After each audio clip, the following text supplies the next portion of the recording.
Bonjour tout le monde. Hello, everyone.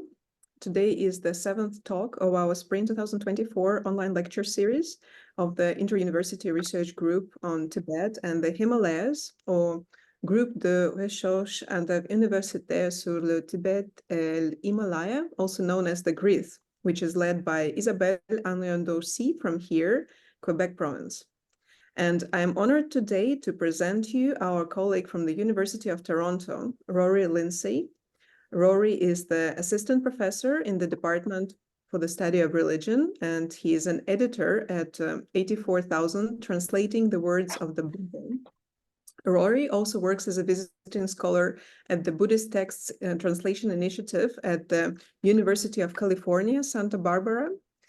And his research interests include, among other things, Tibetan funerary practices, Buddhist canons, Sakya history and philosophy, Tibetan Islam. Most importantly, I would also like to say that just 3 weeks ago, I was able to travel to Toronto. And there I met Rory for the first time in person.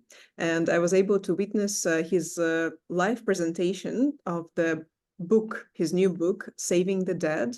There were a lot of people who celebrated Rory on that day, and I feel very honored that I was there too, and that I got to meet my colleagues from Toronto back at that day. I will remember very fondly that experience. So I would like to give the floor to Rory, and please welcome his new book, Saving the Dead. Thank you so much. That's very kind. Thanks, Natalia and Isabel, for inviting me to speak today. I will share screen. Oh, I think you have to stop sharing before it'll let me. It says I can't share. Yes, I think I did. Yeah, there we go. Very good. And let me find it. There it is. Is it full screen? I think it might need me to reset. How's that? It's full screen. Everything is fine. Very good. I think I hear someone. There might be some audio happening.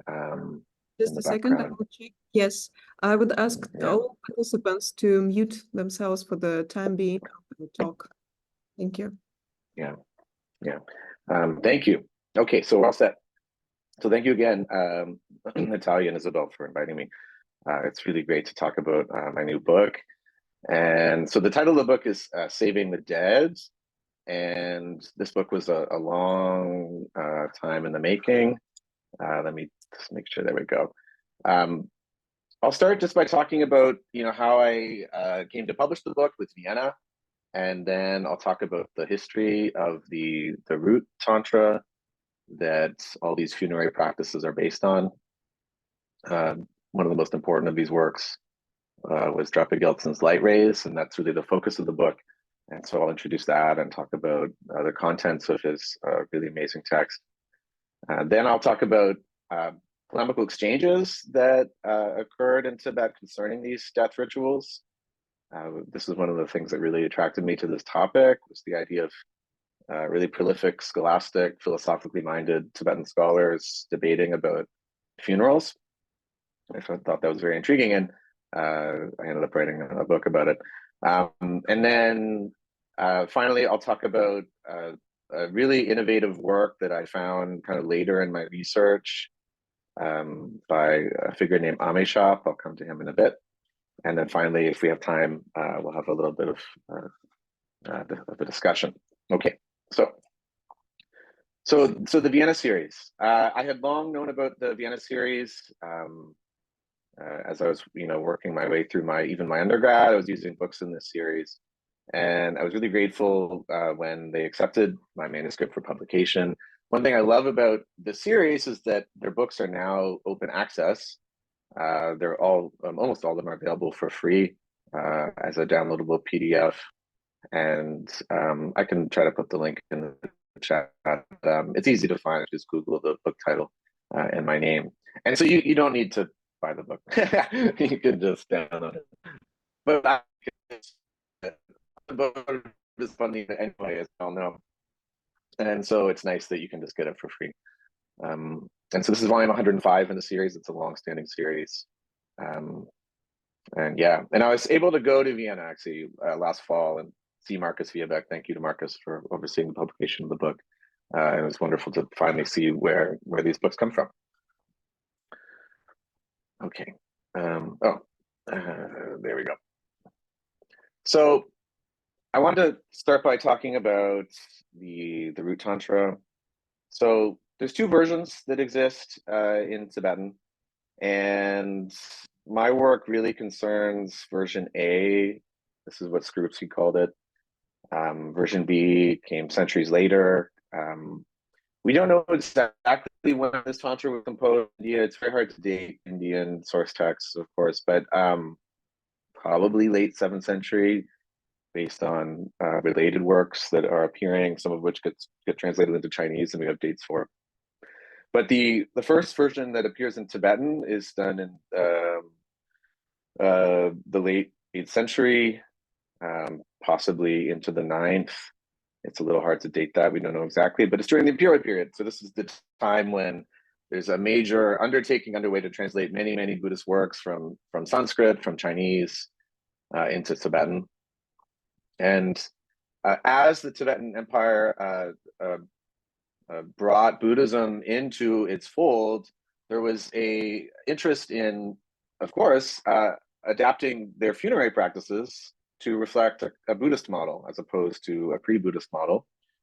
And this is how this tantra became so popular, is because it had very explicit instructions for how to perform a Buddhist funeral.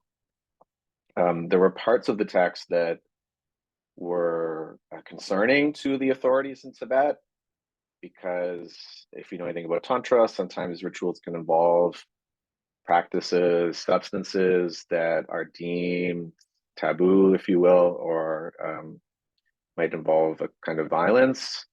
So perhaps you would need some flesh, some blood. And there is, in fact, a passage that describes such practices in this tantra. And that passage was censored, interestingly. It was removed from the text. And later Tibetan scholars comment that it was only reintroduced with reference to a Khotanese manuscript, which I find so interesting. It was not based on a Sanskrit text that they could reintroduce this part of the text. It was based on a Khotanese text, according to actually Drakpa Gyaltsen himself, the author that I focus on. So intriguing. So parts of the text were censored, but the majority of it was made available. And as I said, this text was used for funerals from that point on, and it still is to this day by certain Tibetan communities. We can guarantee that the text had pretty extensive influence, because we see at Dunhuang, there are a number of texts that share narrative parallels with it. There are passages from it, there are mantras from it. We don't have a complete version of the text from Dunhuang. This is, of course, a site, if you don't know. In present-day China, it was a cave that was sealed, and for centuries, texts were preserved in this cave and only discovered, 100, maybe 20 years ago or so. And so we do see traces of the Sarvadurgati all over the place at Dunhuang. No complete manuscript, unfortunately. Early Tibetan histories talk about the funeral of one of Tibet's great Buddhist kings, Trisong Detsen, as having been performed according to this tantra. And so you can see that at the highest levels of Tibetan leadership, this tantra is becoming central to how their mortuary practices are handled, which is a big shift from how Tibetan kings had done things prior to that. To say a little bit about the contents of the text, to give you a sense of what it's about. So like many canonical works, it starts with a frame story. This is the story of Vilamani Prabha. And it's kind of a sad, but fortunately ends well story. So in the Tantra, the Buddha is surrounded by a very large retinue, and he surprises everyone by firing light out of his head, like out of his forehead, and the light of the universe as far as anyone can see. And he, through doing that, saves beings from lower rebirths. So from rebirths in either hell or as ghosts or in animal realms. And so everyone in the news is shocked, and they ask the Buddha, what just happened? How did you do that? And he said, well, I have these immeasurable stores of merit, and I can rescue beings just by firing light out of my head. And then they say, okay, well, what about our friend who just died 7 days ago? And the Buddha says, oh, well, he actually wasn't rescued, unfortunately. And he's in this terrible hell. And so then Indra and all these other gods who are present during this teaching are shocked, because this teaching, by the way, is taking place in the Tushita heaven. And so it's not on earth, but in a heavenly realm. And so the gods who are there are horrified because their friend, who was a god, has died. And this is a really interesting point, by the way, that it's a god who's died. And I have an article coming out about that. And so they say, well, what can we do? Our friend who's a god is dead, and he's in hell, even worse. And how did he get there? Because it's been so great for so many thousands of years for him. And the Buddha says, well, there are some rituals that you can perform. And so then the Tantra proceeds to explain there are rituals that are capable of rescuing the dead from these bad states. So that's how the Tantra is framed, and the instructions that it gives are, I guess by comparison, somewhat detailed, but there was a lot to unpack for Tibetans. It wasn't entirely clear how you could kind of perform. Oh, I'm getting some feedback. Just from Yijin. It wasn't totally clear, how you could perform all the steps that would be required to do what the Tantra promises. So this is where the Tibetans come in and start writing a lot about this Tantra to fill in the gaps. This ultimately is classified as a work of yogatantra. If anyone knows about how Tantra is classified in Tibet, there's 4 classes. Yogatantra is the second highest, and then of course there's highest yogatantra. Typically, it's the highest yogatantric works that take center stage. Really, even in the imperial period, there was, for example, the Guya Samaja was gaining ground. Jake Dalton has written about this very recently. But nonetheless, certain works of Yogatantra maintain some influence. And actually, it's the Sarvadurgati, the SDP, this work we're talking about today, that actually is the one that's practiced today. It's the only work of Yogatantra today that's regularly practiced. But it managed to stay quite central to funerary practices, even though it's not a work of highest Yogatantra. It's not superseded by these so-called more advanced texts. And so then I just want to provide a list of some of the major players who talk about this work and about the practices that it describes. So we have the Sakya Jetsun Drakpa Gyaltsen. He's the most important. I think historically, actually, his work is so influential. And he's one of the founders of the Sakya school. Then you have Tsongkhapa. You've probably heard of him. We have a Tsongkhapa expert in the room, Michael Yum. And then his student, Jetsun Drakpa Gyaltsen, who writes an extremely long text about these practices. And the rites are still practiced just by some groups in the Gaelic tradition. It's very common in Sakya still, thanks to Drakpa Gyaltsen. Then we have a fascinating figure, Bodong Paṇchen Choklé Namgyal. He's one of the people who engages in this kind of polemical discussion about these rites. He attempted to create his own tradition, the Bodong tradition, and he did. It didn't last terribly long, but it's been resurrected today, actually. It's now a living tradition again. Then we have Paṇchen Choklé Namgyal, very influential figure. His manual becomes the most used manual for these practices in the end, simply because Drakpa Gyaltsen is a little long. It's a little unwieldy to use as a funerary manual. Paṇchen writes a simpler version of it that he says very explicitly, so this is done according to the intent of Drakpa Gyaltsen, but it's just easier to use. So his text becomes the one that you see today, in most cases. And then you have Gorampa, amazing, smart writer who tackled Tsongkhapa's views on Madhyamaka aggressively. And he also very aggressively attacked Bodong Paṇchen for criticizing Drakpa Gyaltsen on these funerary practices, and we'll get to that later. And then something I don't quite understand yet is you have in the 19th century this explosion of commentaries in Eastern Tibet, and they're enormous. They're so long. They're like 400 or 500 pages each. And for some reason, this funerary practice just gets moving again in Eastern Tibet. I don't know why it became so popular. I'd love to know. So right into the 19th century, we see it being written about, and then now, like I said, these rites are practiced today regularly in Nepal, India, parts of Tibet. And then in North America and Europe and everywhere, they're practiced publicly, performed publicly by Sakyas in particular. And by the way, if anyone has questions, feel free to put it in the chat or unmute. Right. So because the Tantra is a little brief, like to give you a sense, when I went to Varanasi in early 2012 to read the relevant Sanskrit language practices or passages, I should say, that so the Tantra exists in Sanskrit, but it's not the version that the Tibetans tended to focus on, is version B. But there are lots of parallels, and so I wanted to read those in Sanskrit or Sanskrit, as some people will say with my accent. And so in reading those, it didn't take very long. When I was in Varanasi reading with Professor Gokhale, it only took us a week to get through it. So you can see that there's, just based on that, there's really not, relatively speaking, a lot for Tibetans to go on when it comes to developing a complete funerary program. And so that's what Drakpa Gyaltsen does. He writes a 100-page text explaining everything you need to do in fine detail in order to perform these funerals when someone dies. And the goal of the funeral is not just to honor them, remember them, it's to actually rescue them, because there's a fear that when they have died, they might have fallen into an unfortunate rebirth because of their karma. And if that's the case, good luck, because you're going to be stuck there for a long time. And how do we help? Well, we can use tantric ritual to do so. This is the promise of the text. So the main method for saving the dead, according to this tradition, is actually posthumous empowerment. You might have heard of someone receiving an empowerment in a tantric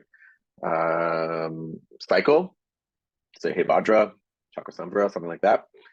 You can get the empowerment for Kunrik, for these rites, these death rituals, but when I got it, it was actually just done for research purposes, because it's not something that Sakyas generally integrate into their personal practice. It's what they use for funerals. And the Rinpoche that I was working with, he knew that I wasn't going to be performing funerals back in the US or Canada. And so he said, oh, I'll give you the full empowerment, but I understand it's for the sake of your research. Anyway, you can posthumously empower the dead. So you can introduce them into the mandala of Sarvadurgatipariśodhana of Kunrik. Behind me, there's the central painting, that's the mandala. I think on the poster there's a drawing of it as well for this talk. And so if you introduce the deceased into this mandala, you therefore connect them with Vairochana, with Kunrik, or Sarvadurgatipariśodhana Vairochana. And if you do that, then you connect them with the practices of this tradition. You can propel them into a pure land where they can engage in the practices of Vairochana and then ultimately become fully liberated. So that's the primary method, and that takes up like the bulk of the text. It's very complicated.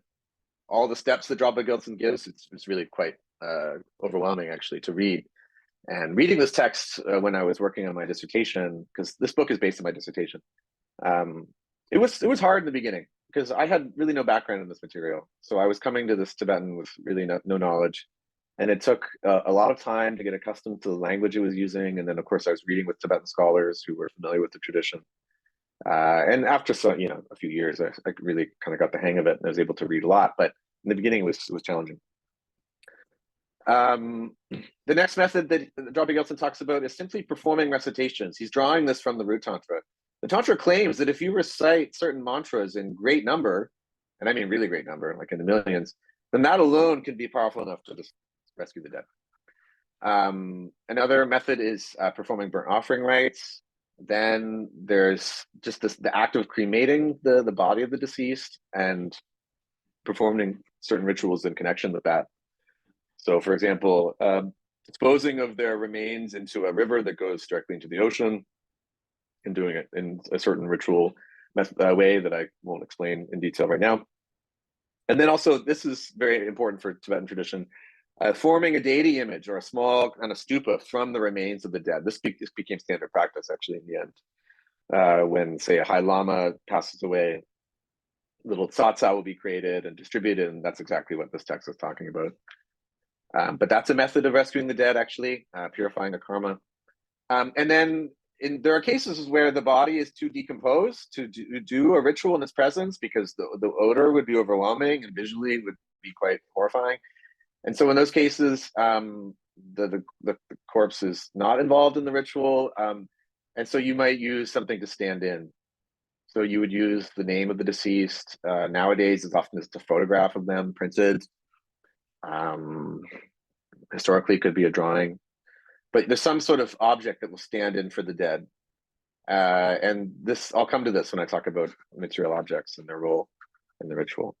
But this just gives you kind of a quick overview of what Drakpa Gyaltsen's text talks about. And this is a drawing of him based on a painting. I had this amazing artist in Vietnam do these drawings for the book based on Tibetan paintings, and you'll see them throughout the slideshow. And if you download the PDF, you'll see them. Okay. So now to talk about agency. This is one of the main themes of the book. One thing that really struck me about this ritual tradition was that, contra what I had read, say, in the Tibetan Book of the Dead or other funerary traditions that are based on highest yogatantric sources, the dead were not doing anything at all, really. They were receiving the benefits of the ritual and were not acting in any particular way. And I found that really striking. And so then agency became really important in terms of how I frame my analysis of the text, because clearly agency was something that separated this tradition from traditions I was more familiar with, because the agency seemed to lie with the ritual performers. And then I thought, well, it can't just be them, because that's a big task for a ritual performer to rescue the dead. So there must be a lot more going on. And of course there is.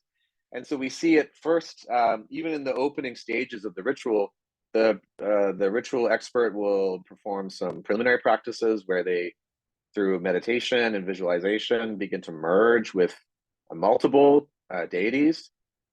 And how do they do that? Through the mudras that they perform, the hand gestures. This connects them in body to a particular Buddha or deity. Through mantra recitation, their speech maps on to the speech of a Buddha. And finally, through meditation, their mind connects with the mind of a Buddha. And these passages are amazing, actually. They're beautiful and really wonderful. So I really enjoyed working with those and translating them. And there's a number of examples in the second chapter of the book. And so the ritual expert needs to first identify with a Buddha, because it's in the Tantra, remember, it's the Buddha who can rescue the dead. It's the Buddha who explains how we can do all this. And so you need to get on their level. Not easy to do, but if you're advanced enough, you can achieve that. So you merge your identity with the Buddha. That's the first step. Through these 3 M's, mudra, mantra, and meditation. One thing that I noticed in reading this text is that this work of Yoga Tantra clearly was drawing inspiration from earlier Buddhist views of the afterlife. For example, the Abhidharma Kosha is one example, where the dead can't necessarily reverse course. Once they've died, their karma is going to propel them to a new rebirth. And so it's taking that as a starting point, but then intervening tantrically and saying, well, actually, there might be a way to change things.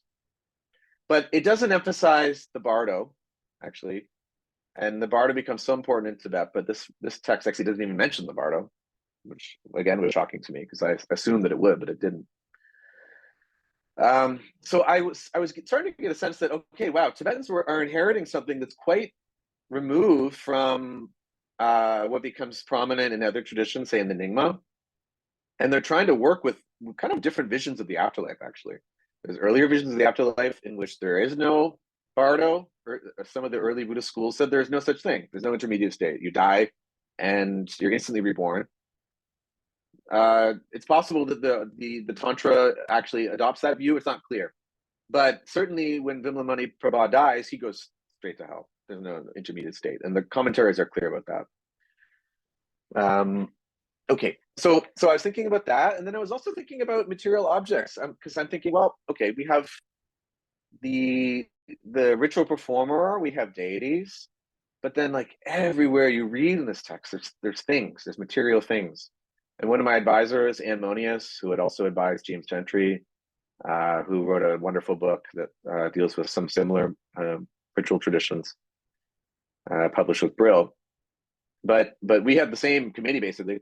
And Ammonius, one of my advisors, was saying, you really need to consider material objects just as James does, because I think your traditions are quite different in some ways from what he's looking at.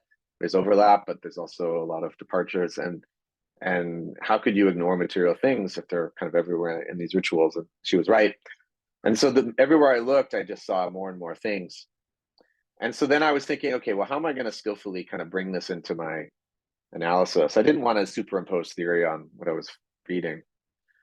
I started with Latour because he's so influential. And he'll say that material things have a kind of agency, just flat out. I didn't see that quite in my works. I didn't see any traces in the language of these texts that was saying, oh, here's an object that has agency. It's very different in James Gentry's work. These are material objects that actually can liberate, that have a kind of potent agency. In my text, no, not at all. And so I was feeling a little disheartened because I was thinking, well, I don't want to like try to apply Latour in this goofy way. Like, oh, objects have agency because I say they do. I want the text to say it, right? And then I found through Latour criticisms of someone named Alfred Gell, who had come earlier and had talked about similar ideas when it came to objects. And he framed material objects as having a kind of secondary agency. And this totally worked. And so here's a quote from his book. The introduction's great if you have a chance to read it.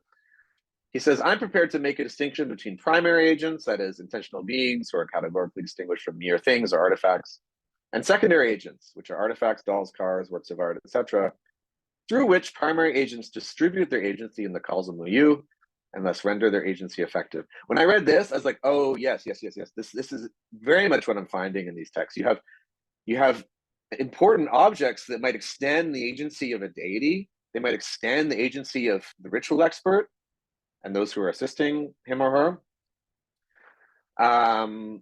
But you don't see objects that are doing things in the same way that you might see in other Tibetan traditions.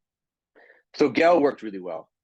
And I proceeded to kind of read the text through the lens of Gell when it came to the things that I was encountering. And honestly, it really brought the text to life in a way that was quite remarkable. And it made me pay attention to things that I was ignoring. And so I was grateful for Gell's work. To give you some examples, the ritual manual itself, it's everywhere. When you see these rituals performed, they're always using a manual. Even if they've done it 1,000 times, they're still using a manual, these ritual experts. I attended a big performance of these rites in Boston, Massachusetts, and the head of the Sakya order was, of course, using a manual, as was his son. And in a way, the manual calls the shots. It tells the performers what to do, and it gives certain freedoms to the ritual performer at certain moments. It'll say, in this case, depending on how many resources you have on this, you can do this or that. It'll give you kind of multiple choice options. Sometimes it will point you to another source. Sometimes it'll tell you to rely on what you've seen other ritual performers do in your life, which is really interesting. They use the term Tongwa Gyupa, which I don't see anywhere in the canon. This is a Tibetan term, as far as I can tell. It means visual transmission. And they're saying you should use, empirical learning in a tantra context in order to successfully understand how to do these practices in the right way.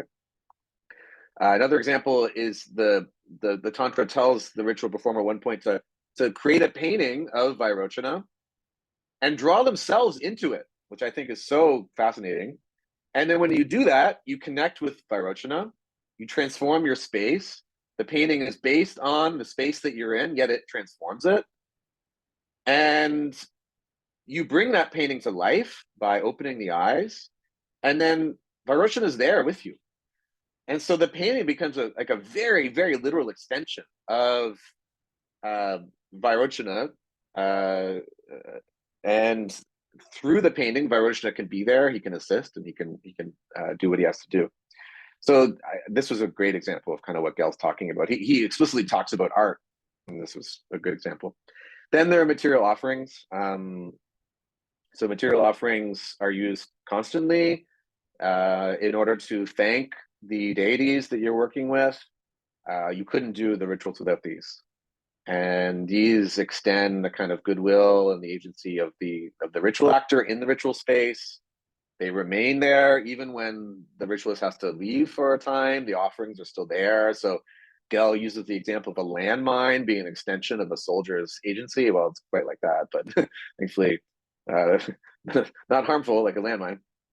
And then, like I said earlier, the remains of the dead are very important.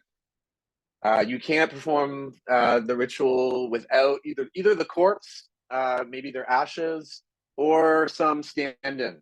So like I said, maybe their name. It could be an image of their tutelary deity.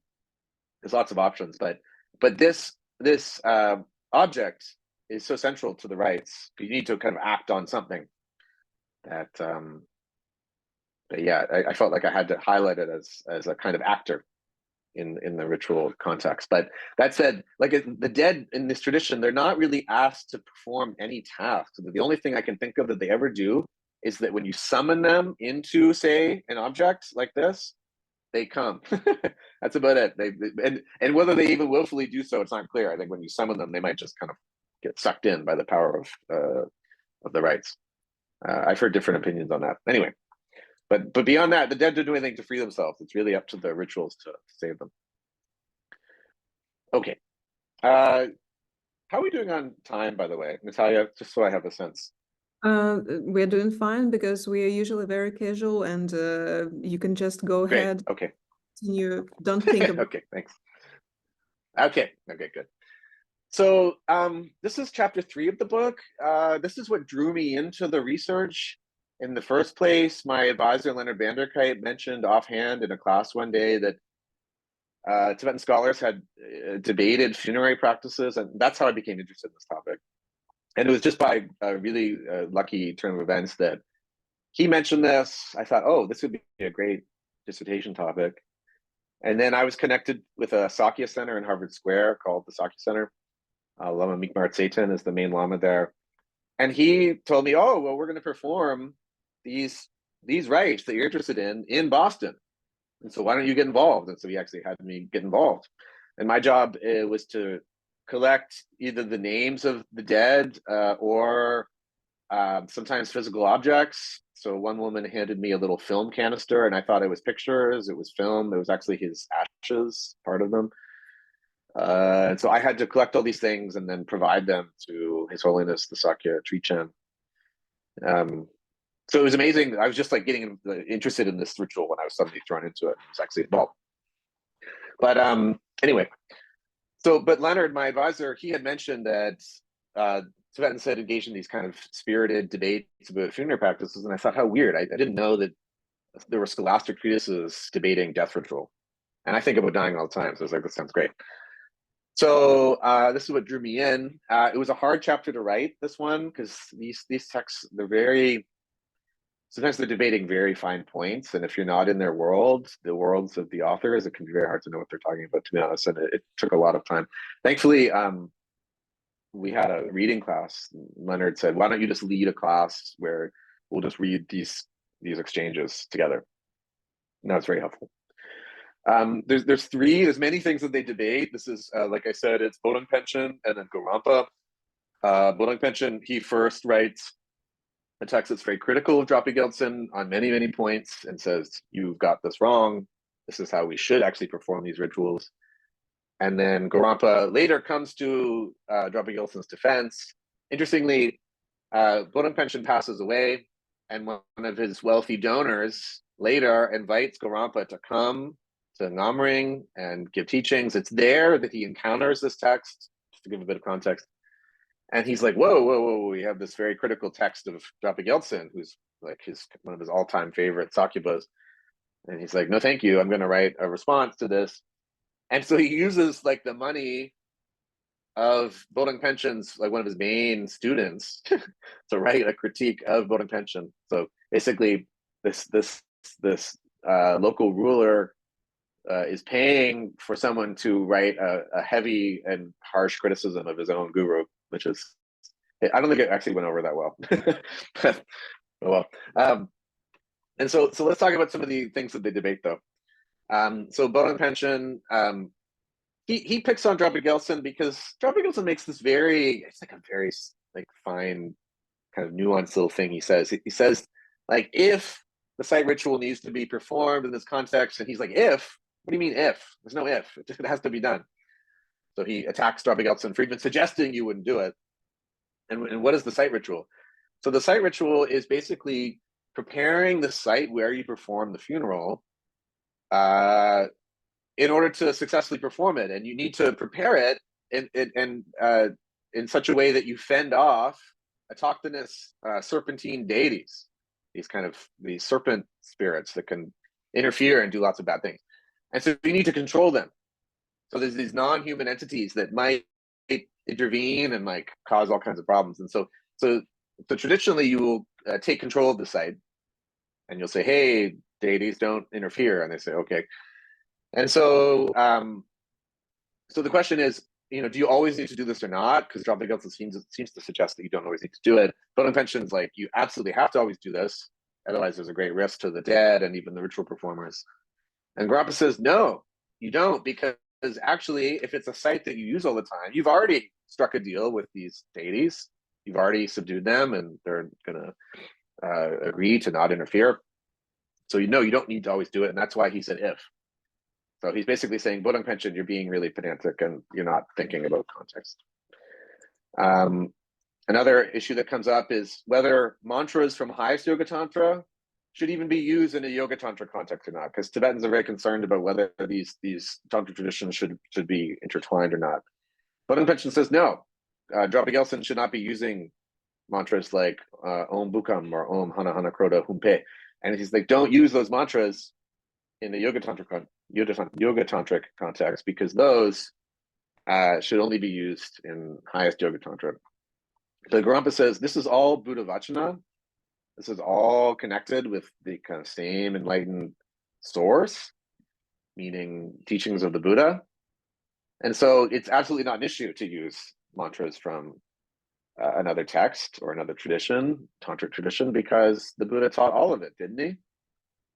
I think Gorampa makes a good point. Gorampa's very smart. And then another issue that comes up, this one was really interesting to dig into, is concerns about how to use that ritual support, the object that stands in for the dead when their body is decomposing or it's absent.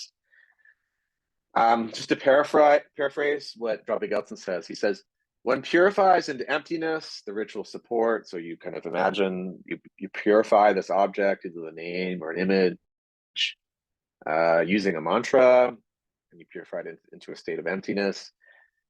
Then in that, one visualizes the deceased in connection with the first letter of their name, or the seed syllable Nri, which refers to human beings, or one imagines them in the form of their tutelary deity. So he's giving options for how you visualize the dead in connection with the object, because a lot of it is what you visualize, actually. It's not just the thing, it's also how you think about it. And then Bodong Paṇchen launches his own critiques against Drakpa Gyaltsen's instructions, saying it's incomplete. He's got the wrong mantra, a mantric syllable. So kind of, little small issues. And he says, well, you could use, this seed syllable of humans, num. That's one option. This is what Bodong Paṇchen says, because he thinks Drakpa Gyaltsen has it wrong. Gorampa says, no, you should not. And why? Because to do so would be speciesist. What does that mean? To do so would be to focus only on human beings and not on all beings. Way ahead of his time in some ways. He says that these rituals should actually be designed to save any kind of being, not just people. So don't be anthropocentric when you perform these rites. Really striking, this whole exchange. But then there's this rare case of agreement. Oh, and I think there might be a question. Let's see. Oh, my sister says, love this. I knew you would. So there's this moment in Drakpa Gyaltsen's text where he says you should use the syllable retroflex ni. And interestingly, Gorampa sort of quietly accepts that Bodong Paṇchen is right about this. This is a mistake. Shouldn't be that. It was a very minor point. It should not be this. It should be what we had up here, Nri. this is wrong. I know it's very fine details here, but it matters for them. Because if you don't do it right, the ritual won't work, right? And so he sort of quietly accepts that, oh, Bodong Paṇchen's right about this. Drakpa Gyaltsen made a mistake. And what I found was to be so interesting was that when you look at all the versions of Drakpa Gyaltsen texts that come later, like the ones that we have today, they're all corrected. So someone took note. I mean, from Gorampa onward, Gorampa took note, and then whoever else was working with these sources, and they made the change. They corrected Drakpa Gyaltsen. You don't see this anymore in any of the versions. So they're actually like adjusting the works of a founder of the tradition according to the critiques of an opponent. Really wild to see that. Yeah, so this gives you a sense of kind of what's going on in some of these scholastic treatises. And then I think I have one more topic that I can talk about. Right, so then there's a question of how tantric narrative should relate to actual ritual practice.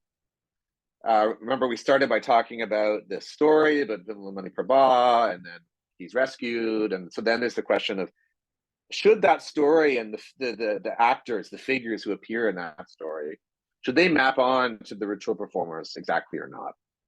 And why does this come up? It comes up because Drakpa Gyaltsen says something about bodhisattvas giving offerings to the dead to welcome them. And Bodong Paṇchen is like, what are you talking about? Like, why are bodhisattvas giving offerings to the dead? It's weird. Like, this is this is nowhere in the text. And Gorampa says, no, yes, this does happen. So you're wrong, Bodong Paṇchen. But I'll come to that in a second, how he makes that work. Bodong Paṇchen, his view is that actually the story should map on to the ritual performance. So he says that in the ritual context, when you evoke Amitabha, this very important Buddha, in the ritual context, he is equivalent to the Buddha Shakyamuni who appears in the opening narrative in the Nidana story. The ritualists, they map on to Chakra, the god who says, hey, like, oh my God, Buddha, can you save our friend? And what are the rituals you perform? And then he's taught how to perform the rituals. So the ritual performers, they map onto Chakra, this god who's propitiating the Buddha for assistance and then receiving teachings and engaging in the ritual practices under the Buddha's instruction. And then finally, the deceased, of course, maps onto Vimala Prabha. And so Bodong Paṇchen says, look, it's fine for the deceased individual and then the ritual performers to make offerings to the Buddha, just like we see in the story. It's not fine for bodhisattvas to make offerings to the dead because that's just strange. It's absent in the Tantra. And so how does Gorampa get around this? This seems like, oh, maybe this is a problem in Drakpa Gyaltsen's text. Who knows? But he's right, actually. He realizes that Drakpa Gyaltsen is drawing on a different source when he talks about that. He's not drawing on the Sarvadurgatipariśodhana Tantra. He's deriving his instructions from another text. So Gorampa, being very learned and very attentive, says, actually, Bodong Paṇchen, you're wrong. We have the canonical source that says these bodhisattvas do make offerings to the dead. So your criticism is not valid. So this is what we find in these scholastic treatises that talk about funerary practices. And then, all along, I was looking for references to the bardo. I was like, where's the bardo? Where's the intermediate state between lifetimes? Because you don't see it in the root tantra. It's mentioned very occasionally, briefly in Drakpa Gyaltsen's text, but only in the sense that, oh, the dead might be in the bardo and you have to save them. But not that they have to do anything while they're in the bardo. And so I read thousands of pages of Kunrig texts for this dissertation and for this book. Really, there's so many different texts. I had to try to get a sense of how the tradition unfolded into that. To do that, I had to skim through a lot. I wasn't like reading and understanding, every single line, but just scanning, looking for relevant material. And so what I finally found after many, many months was this great short text by Ameshap called Dispelling All Obscurations, Explaining the Bardo Teachings. And this text is the only text I've ever found that works to actively integrate highest yogatantric teachings concerning the bardo and the opportunities that it can provide to a yogic practitioner with Kunrig rites, with the Sarvadurgati rites that we've been talking about. And so I was thrilled, and it was instantly a chapter in the book. It's the final chapter. And so in his text, he uses, I mentioned Ngorchen Kungazambo, he uses his funeral manual, because that's the main one that's used by his time, because he comes, as you can see, much later, 16th into 17th century. And so he says, like, stop here during these Sarvadurgati-based rites. This is when you start talking to the deceased, and you start telling them what they're seeing in the bardo. You give an explanation of what they're encountering, and you give instructions to them such that if they're capable, they might be able to free themselves. This is a big shift. Remember, in these Kunrik rites, typically the dead don't do anything. Here's a case where Ameshap is saying, actually, maybe there's a chance that they can do something, because the highest yogatantric tradition says that they can.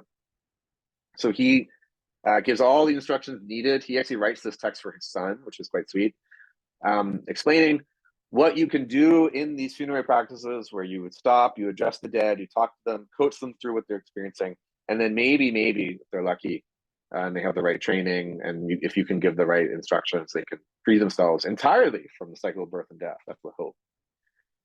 And interestingly, it's quite scholastic. It's quite philosophical. He draws a lot on the Abhidharma Kosha. So he's like kind of giving like a sort of philosophical discourse to the dead. It's like a philosophy lecture. It's really quite interesting to see this all pan out in a text. But anyway, so this was the only example I ever found of all these texts that really leans into the highest Yogatantra side and tries to integrate those practices into the Sarvadurgati. Everyone else leaves that aside, because I think they just see the root tantra as it doesn't talk about the bardo, and so why would we bother? Let's just kind of keep it out. But Ameshap decides to bring it in, and then what that brought home for me was that when you think about Yoga Tantra and highest Yoga Tantra, there's lots of ways you could try to distinguish between them.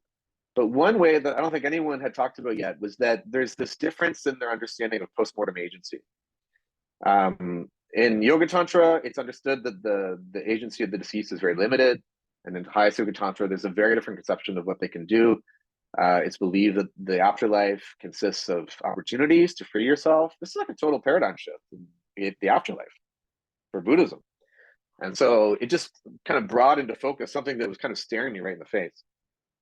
And when I saw that, I thought, wow, okay, this is a really cool way to think about how Yoga Tantra and highest Yoga Tantra are different. And so that's how I end the book. And I think that's all I have in terms of slides. Yes, I have a thank you slide. So that's a summary of the book. Like I said, there's a PDF online. It's free. If you want a hard copy of the book, you can buy it. I think Vienna just sells it at cost. I mean, this is very much a nonprofit enterprise, and I'm very grateful for that. They're inexpensive. So if you want to read a paper copy, they exist, but the PDF is just as good. Thank you. So questions, anyone? And Natalia, thank you for organizing and hosting. Rory, thank you so much for your wonderful presentation. Actually, I thought that it was a little bit different from what I saw live 3 weeks ago, so I really enjoyed it. And yes, let's open the floor to questions. Is there anyone? I see that Michael. Michael, yes. So you can go ahead, Michael, please. Yeah, hey Rory, thanks a lot for that. Hey. I was really interested, you mentioned, I think, putting the individual, is it the deceased individual, into a painting with, was it Vairochana? So you paint yourself as a ritual performer into the painting. So it's not that the dead figures into it, but you draw you draw a devotee into the painting, and then you are that devotee, if that makes sense. Well, I mean, what's the purpose of that? I thought it was the deceased individual as some kind of blessing, so now I'm a little confused. Well, no, thanks for asking that I clarify this. So basically, this point in the ritual is when you try to bring Vairochana into the ritual performance, into the space. I mean, he comes in multiple times, but This is, I think, the first instance in Drakpa Gyaltsen's text when Vairochana really shows up, so to speak. And so the way to do that, or at least one way to do it, is to create this painting of Vairochana. You paint yourself into it, and then by doing so, you have an object that becomes sort of a medium, an extension of Vairochana's agency, and then he is then present in the ritual space, and then through his presence, quite miraculous things can happen. And so it's the process of saving the dead. You can't do it without someone like Vairochana. You can't do it on your own. Even if you're, a very high lama, it's not expected that you can just sort of recite some mantras, form some mudras, and then bang, the dead are liberated. That would be too much to ask of a living human teacher. And so in order to do it, you need Vairochana to help. And the painting is a material object that serves as a kind of like a medium for Vairochana, so that he's there and he stays there. Do you have an example? Can we see an image? Or? Well, it's too bad. In my office at U of T, I have one. I have like a tanka of Vairochana. It's basically a tanka. The one I have doesn't. Unfortunately, there's no devotee painted into it. It's just Vairochana. But the tantra is very clear. Like, you need to draw yourself positioned at the before him. It should have these kind of, like, the landscape looks like this, and so you're actually transforming your ritual space to kind of match what the tantra describes. But if you've ever seen a picture of Vairochana, well, I guess I should stop sharing. I might be able to find one. Actually, so in my book, I have a drawing of one. I could open up my book and then show you at least a drawing of this. So if I were to share screen, give me 1 second. So this is the PDF that's available on the Vienna site. And so here's all as you can see, these different drawings, but sorry, it's going to be a little trippy until I'm done scrolling through. I forget what page it's. There it is. So if we see, this is Vairochana. So it would look like this, except you would have like a background, and then you would have a devotee bowing before him. Yeah. But that's more or less, this painting is based on the instructions of the root text. So it would look kind of like that. Yeah, thank you. No, it's a great question. And thank you, Jill. Thank you. And then anything else? Oh yeah, just to answer or respond to what Natalia said. Yeah, the version of this talk that I gave at the book launch was totally different in some ways, because I felt like I didn't have nearly as much time. Also, I didn't know if like everyone in the audience would be looking for this level of detail. I tried to be very simple. I actually found it more articulate, and there were more details for like a broader audience for me. That was my impression. Wow. No. Yes, but the thing is, it would have taken an hour, and I wanted to try to do it in 20 minutes at the book talk, right? Because I knew James was going to speak and Julia. And so I didn't want to like talk for an hour, but anyway, thank you. I'm glad it came across. Both talks were very nice, and they were special. Like when James there, it was also a very, very interesting and special event, like when you got feedback from them. I was thinking, if there are no other questions so far, I was thinking that you managed the expansion of commentaries in the 19th century in Eastern Tibet. Could it have been connected to the Rime movement? No? Well, Khyentse Wangpo is so important, and he's Sakya. Not only Sakya, because the whole point is that they're not limited to one tradition, but he's certainly, deeply embedded in the Sakya school. It might be that it's the popularity of Khyentse Wangpo and historically thinking about what's happening at that time. I'm only speculating, but there is a strong push that's connected with the Rime movement against some more aggressive Gaelic centers and figures who are pushing pretty hard to take control of what's become a really sensitive area politically. The Gondan Potrong wants to kind of assert itself, and you know, the Qing has their own interests in Eastern Tibet at this time, and so people in Eastern Tibet are then asserting their own kind of identity, and then you have schools like the Sakya, for example, who are trying to unify and present as a united front against Gaelic presence. And so it could be that there was just an interest in developing these funerary rituals because they're very public and they're very important. They're also, to be really honest, they're important sources of funding. These funerals are performed typically for wealthy people. They're very elaborate, and your family would have to have some money in order to support a ritual like this. And so in a way, it's like it's big business to perform these rituals, and it would help any center to support itself, which of course they have to be able to do that. So I would never want to reduce it to just something like money, but it matters, you know, for any institution to survive. And so maybe there was just a push to kind of foreground these particular funerary rites and what they promise as a way to continue to you know, develop these centers into something bigger that can rival what you're seeing on the Gaelic side. That's possible, but that's totally speculative. I don't know, but it's a good question. Thank you very much. I think we have a question from Tenzin Namdul, who was late, and he asking you to speak a little on what inspired you to study Tibetan funeral rituals, and do you see any implication of Tibetan funeral rituals on how people die and care for the dying in the West?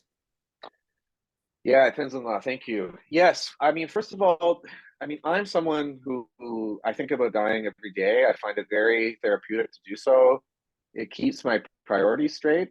For me, when I think about what's coming, I automatically want to make sure I'm doing my best to take advantage of the time that I do have, you know, while I'm here. And so for me, it was very intrinsically motivating to think about the history of these practices and explore them more deeply. When it comes to, you know, how these rituals might, you know, figure into how we care for the dying. Well, it would depend on who you're dealing with. I think with these rituals, you're promising the dead something that's quite significant. You're basically, or the living, if they're not yet dead, you are telling them that regardless of maybe some of the bad things they've done, that there's a way to guarantee that they'll be okay. And I think that could be very therapeutic, especially to someone who really is a devout Tibetan Buddhist, or someone who's at least open to these ideas.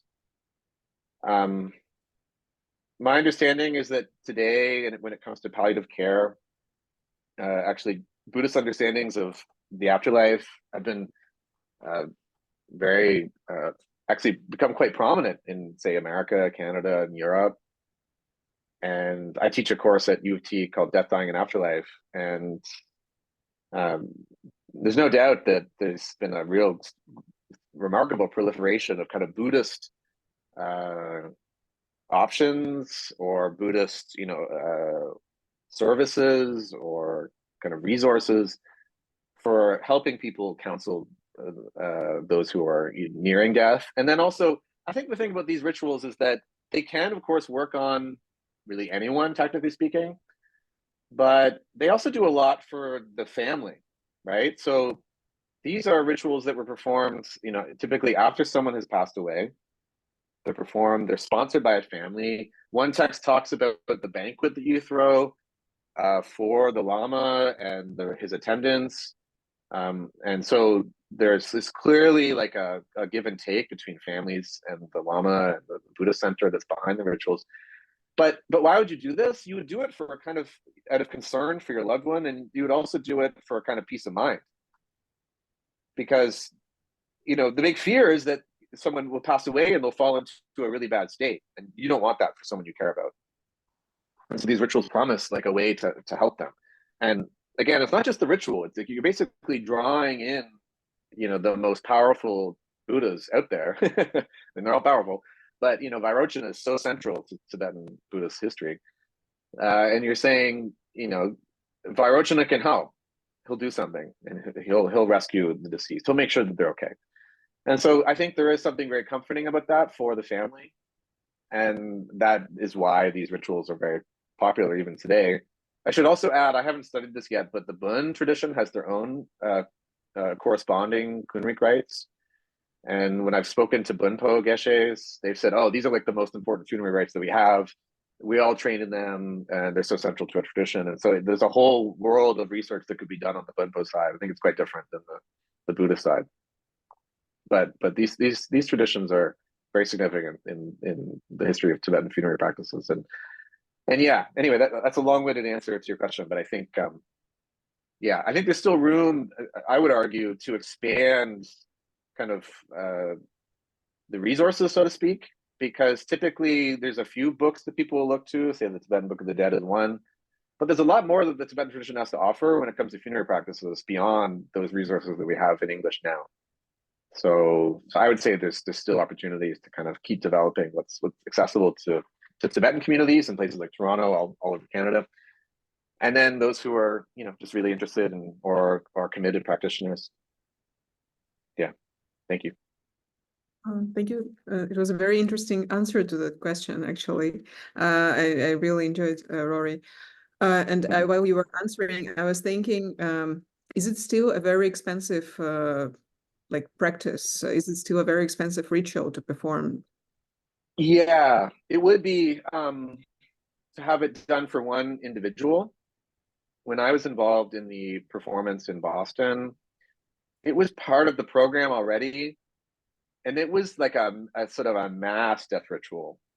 So meaning that it was performed for hundreds of people who had passed away. So anyone who was in attendance, I mean, we all paid like we made an offering. There was like a kind of basic fee that you paid to be a part of these, you know, it was a multi-day series of empowerments and rituals, but of course it costs a lot of money to arrange these. And so, you know, there was a fee to attend, but it was pretty minimal.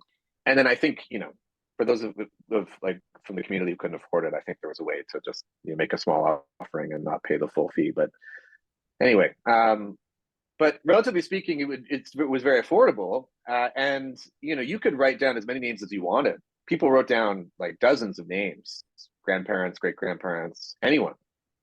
Names of pets was encouraged, which I thought was really striking. So if you had a dog who passed away, or a cat, or, you know, any being that you felt close to, you could write down their name. And those were all, I collected them, actually. That was, like I said, that was my task.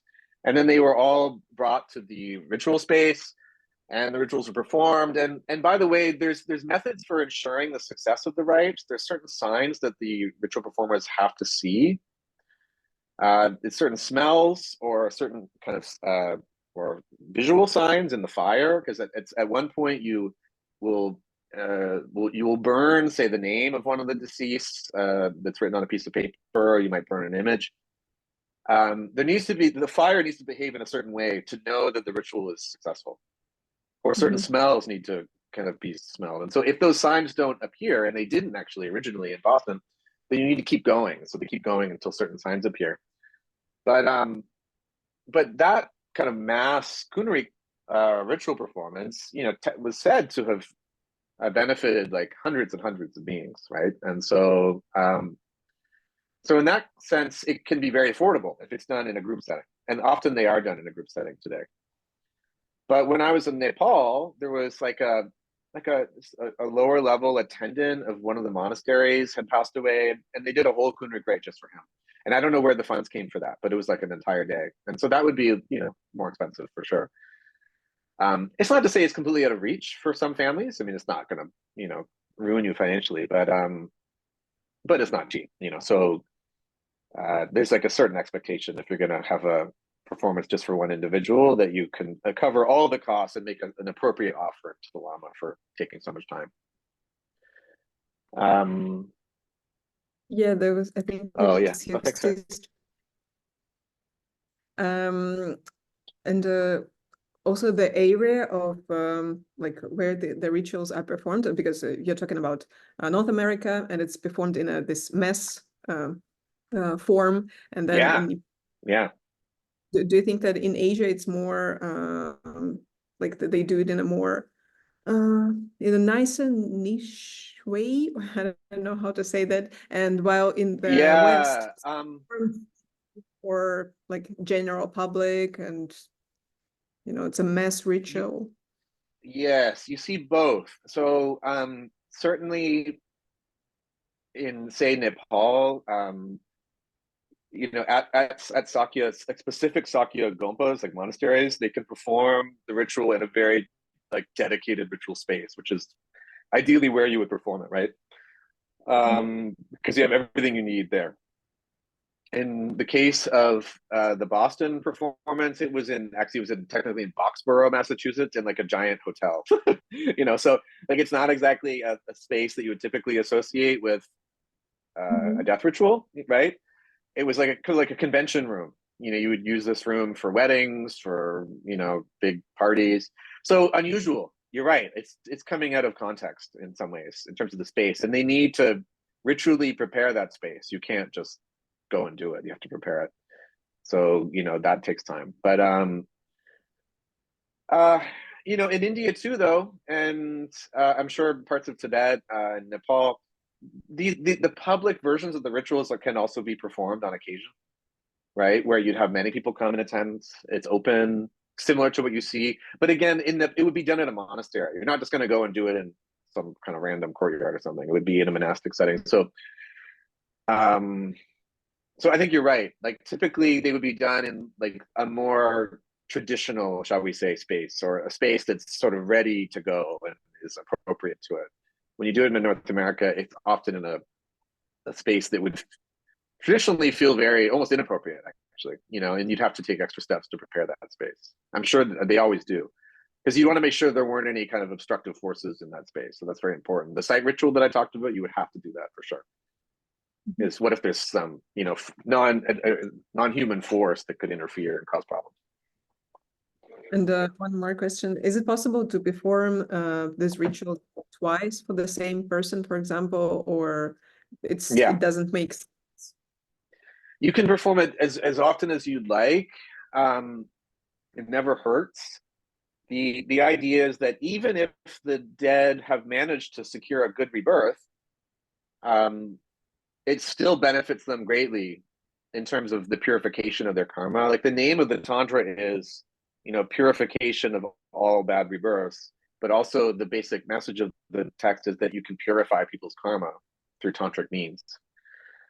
And so it never hurts to purify karma. It's only good. So even if the dead are, already in a pure land, but maybe they're not fully liberated yet, it's not going to hurt to help purify their karma further, because that will only get them a little closer to the goal. Okay. Yeah. Thank you so much. Are there any other questions?